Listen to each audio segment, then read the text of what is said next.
Yo, what's up? Okay, so I'm going to cover some posterior chain movements, meaning the back of my body, including hamstrings and glutes. So we're going to show you one of the best activation movements and overall working movements for that ass, but at the same time, you want to get the hamstrings out of the way. So what we have here is many different ways. You can do a seated hamstring curl, lying hamstring curl, a standing hamstring curl, you know, glute ham raise if you want. So many different things you can do. Right now, I'm going to use a single leg curl because I'm trying to develop some imbalances that are in my system. Okay, so I had the patellar tendon surgery on this side. They grafted my hamstring to take care of that. Believe it or not, this left side is stronger than my right side. Has a little bit of range of motion because my rehab went so intensive, and I was like, oh shit, I forgot to do my right side. So a few major points that I want to focus on. So like, let's say this is a lying hamstring curl too. So if I'm face down, the same factors are going to come into play, okay? So this is putting me at a different angle and putting me in an upright position. But if you look at most hamstring positions, if I were to take this up and just kind of put it in a laying position, I'm still in the same position, cool? So the butt float is one thing that we really want to get rid of, okay? So if I'm in this position right here, what I do is I see a lot of people bring their butt to meet their heel. So in a sense, if this was a pad here, I lose complete engagement. And if I'm really losing engagement, my thigh will come off that pad. So what I want to make sure to do is, one, it starts from the top and kind of goes down. So first I'm going to make sure my rib cage is down and my lower abs are braced, okay? After that, I'm going to make sure there's a little bit of hip pressure into this pad. At that point, I then want to think squeeze the hamstring, okay? This is also going to get rid of the destination focus, because if I go here to here, that might not be my hamstring range, and so my lower back will want to compensate, and I'll think, okay, get the weight up higher, therefore my booty pops, my lower back goes, and I lose my lower abs.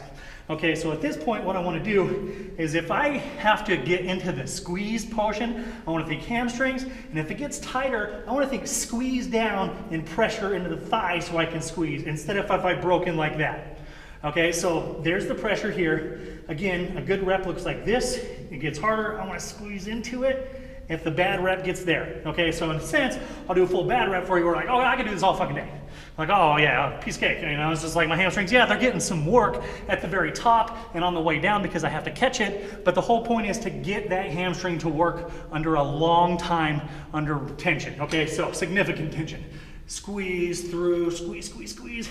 And again, if it gets towards the end here, to where I'm like, oh shit, okay, that's a rep. Okay, again, bam, squeezing as hard as I can, squeezing as hard as I can, hamstring won't get me anymore, that's a rep, okay? So the thing is, just because your foot can't come to the top like it was at the beginning, doesn't mean your hamstring isn't working as hard as possible, and those same muscles aren't firing, they're just getting exhausted. So again, don't become destination focused at the end. So there's a whole whirlwind of tips to help you on any kind of hamstring curl. So take that with you and curl your little hamstrings off until they fall off.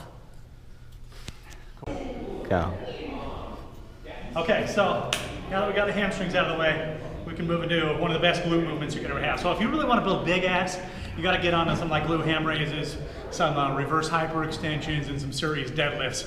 But this will help, okay? So this will activate like crazy.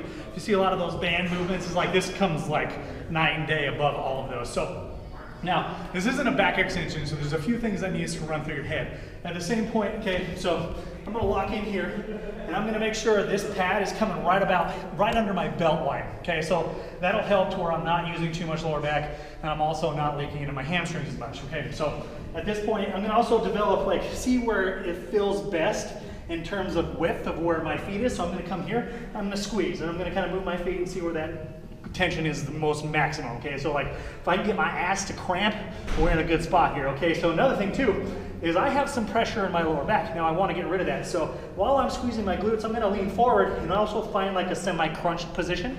There's also a hollow body position in gymnastics, okay? So hollow bodying out, I'm squeezing my glutes as hard as I can. Now there's no back tension, okay? So what I'm gonna do is I'm gonna unsqueeze my glutes, which causes me to fall forward, okay? Once I can feel my entire glute line, I'm gonna squeeze from here, keep my lower abs tight, and then come to the top.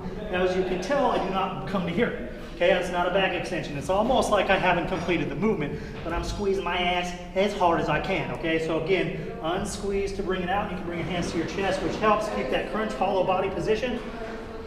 And then again, I'm gonna squeeze through, driving my hips in the pad, driving my hips in the pad as high as I can, and fucking rocking. And then squeezing that shit. Cool, nice and slow. This is like a super slow motion. That's what she said. Okay, you gotta go slow. And then bam, little extension of my lower back, I can feel that. And then squeezing my glutes through, still maintaining hollow body position. And that's it. So 6 to 8 of those bitches is gonna have your glutes singing, okay? So at that point, if I wanna jump into a deadlift and create a lot of power, all glutes, all day, kids. My hamstrings are a little bit torched. Back got those out of the way, firing those glutes on. As you can see, I'm sweaty. So go get sweaty by squeezing your ass.